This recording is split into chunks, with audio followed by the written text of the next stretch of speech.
शारदा शारदाम्भोज वदनां वदनाम्बुजे सर्वदा सर्वदास्माकं सनिधि सनिधि क्रियात्। दृढ़ निश्चय व समाज के लिए कुछ करने की ललक व्यक्ति को निडर बना देती है। उसका अंजाम कुछ भी हो, उसकी परवाह किए बगैर व्यक्ति अपने लक्ष्य की तरफ अग्रसर होता है। आज की कथा आतंक और जुल्म के पर्याय बने कश्मीर के एक पठान सूबेदार अजीम खान के खिलाफ गुहार लगाने और मदद मांगने दो कश्मीरी पंडित महाराजा रंजीत सिंह के दरबार में पहुंचते हैं, जिन्होंने अपने परिवार को बलिदान करके समाज के लिए एक मिसाल पेश की और इतिहास में अमर हो गए। स्वागत है आपका दोस्तों।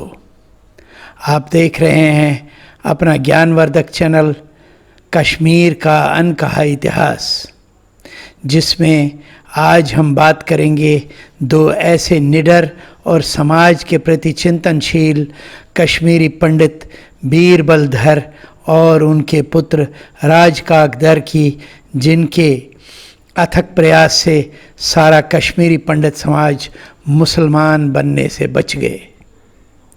इस प्रोग्राम को शुरू करने से पहले आपसे निवेदन है कि यदि आपने अभी तक हमारा ये चैनल सब्सक्राइब नहीं किया है तो कृपया शेयर करें, सब्सक्राइब करें और बेल आइकन दबाकर हमारे आने वाले वीडियोस का भी आनंद लें। मैं हूं आपका दोस्त रविधर।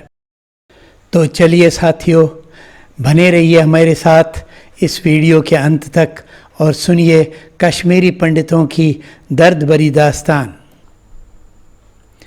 मध्यकालीन कश्मीर का इतिहास 1339 के बाद अत्याचार की एक ऐसी गाथा है जो हमारे पूर्वजों के खून से लथपथ है, क्योंकि मुसलमानों ने लगभग 2 शताब्दियों के निरर्थक प्रयासों के बाद सत्ता पर कब्जा कर लिया था।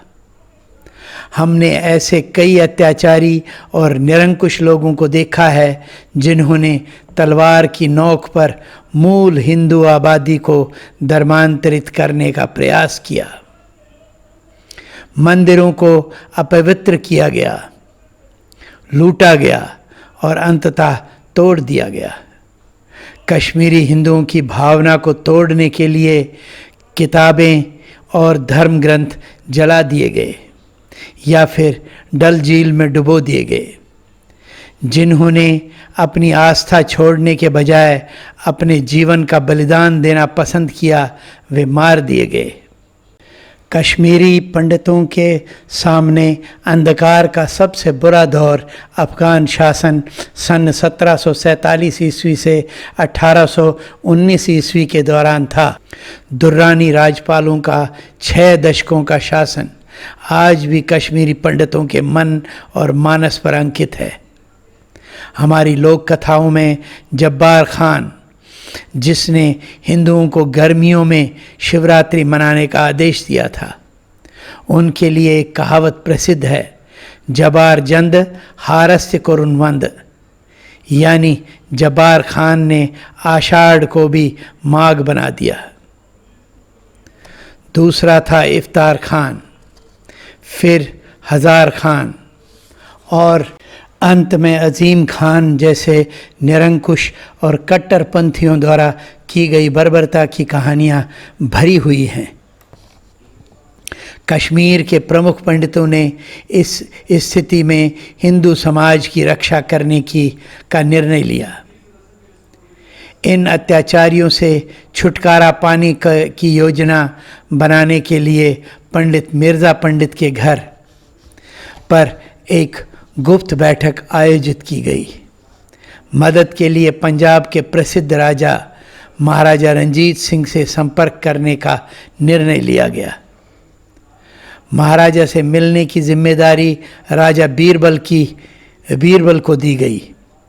उन्होंने अपने बेटे राजकाकधर के साथ अपने परिवार, विशेषकर महिलाओं की सुरक्षा के लिए 2 सबसे भरोसेमंद सहयोगियों कादिस खान गोजवारी और पंडित बासाराम के साथ व्यवस्था करने के बाद बेस बदलकर लाहौर के मैदानों की यात्रा करने का फैसला किया।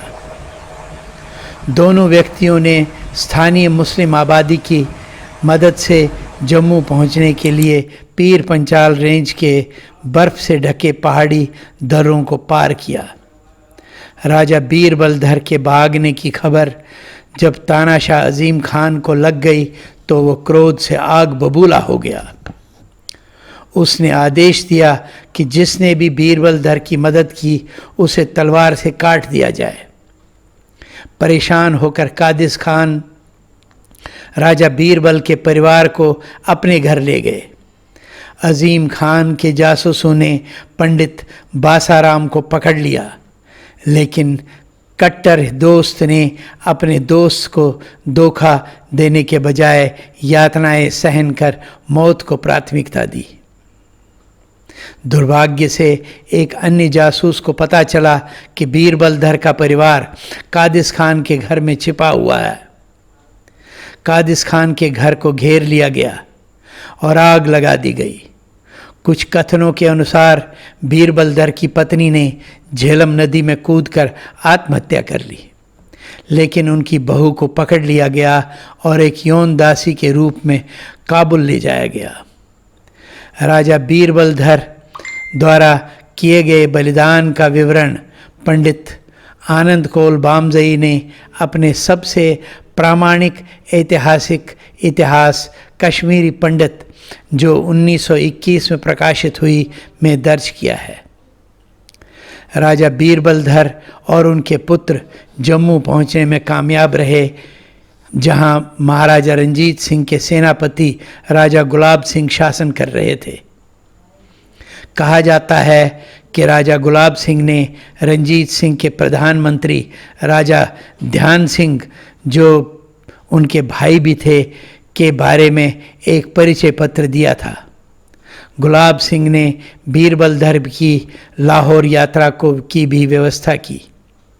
इस पत्र की सहायता से ताकि राजा बीरबलधर महाराजा रंजीत सिंह से मिल सके और अपनी व्यथा की कहानी सुना सके।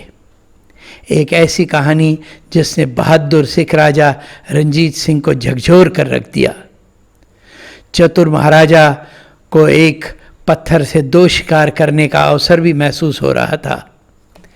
एक पतनशील दुर्रानी साम्राज्य से छुटकारा पाने और कश्मीर को अपने राज्य में जोड़ना।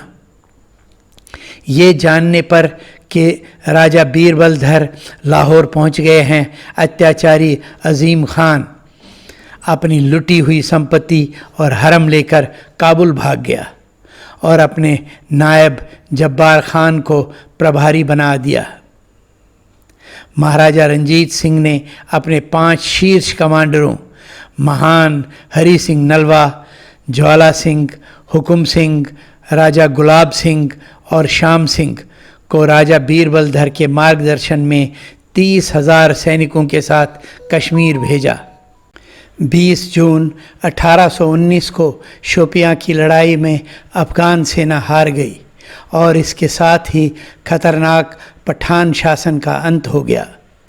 राजा बीरबलधर ने एक विजेता के रूप में कश्मीर में प्रवेश किया, लेकिन उन्हें अपने परिवार के रूप में एक भयानक व्यक्तिगत कीमत चुकानी पड़ी थी। हालांकि उन्होंने व्यक्तिगत दुख को अपने निर्णय की भावना पर हावी नहीं होने दिया।